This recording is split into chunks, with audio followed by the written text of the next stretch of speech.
A special thank you to each of our subscribers who make this channel possible. Here's today's story. In a significant escalation of the Kremlin's ongoing crackdown on dissent, 3 lawyers who represented the late Russian opposition leader Alexei Navalny have been sentenced to prison terms ranging from 3.5 to 5 years. Vadim Kobz, Igor Serginin, and Alexei Lipser were convicted in a court in Patushki, a town located approximately 100 kilometers east of Moscow.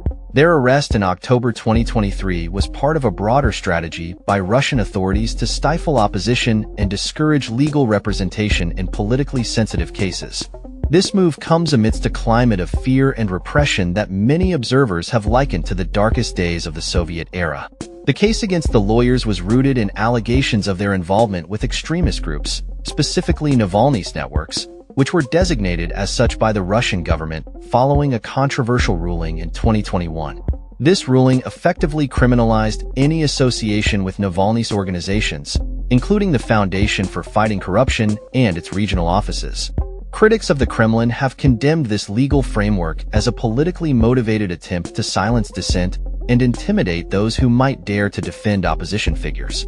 During the trial, which was conducted behind closed doors, Kobz made a poignant statement, asserting that they were being prosecuted for merely transmitting Navalny's thoughts to other people. This reflects the grim reality faced by those who challenge the Kremlin's narrative and seek to uphold the principles of justice and democracy in Russia. Navalny himself, a well-known anti-corruption advocate and vocal critic of President Vladimir Putin, was arrested upon returning to Russia in 2021 after recovering from a nerve agent poisoning that he attributed to Kremlin operatives. Initially sentenced to 2.5 years in prison, his sentence was later extended to 19 years following multiple trials that his supporters argue were orchestrated to eliminate him as a political threat.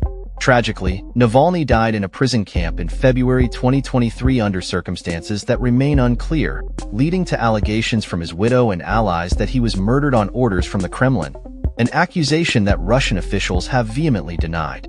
The sentencing of Kobz, Serginin, and Lipser has drawn widespread condemnation from human rights organizations and advocates who have labeled them as political prisoners.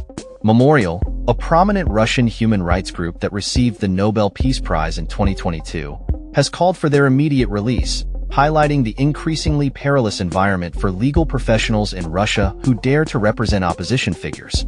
Additionally, the situation for Navalny's other former lawyers remains precarious.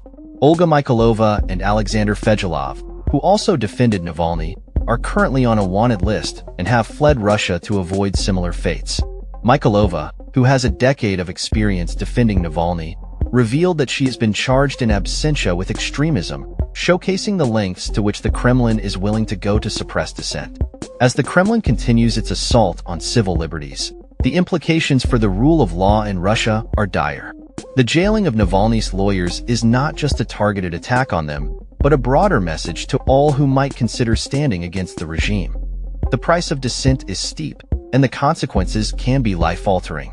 The international community watches closely as these events unfold, with many calling for greater pressure on the Kremlin to respect human rights and the rule of law.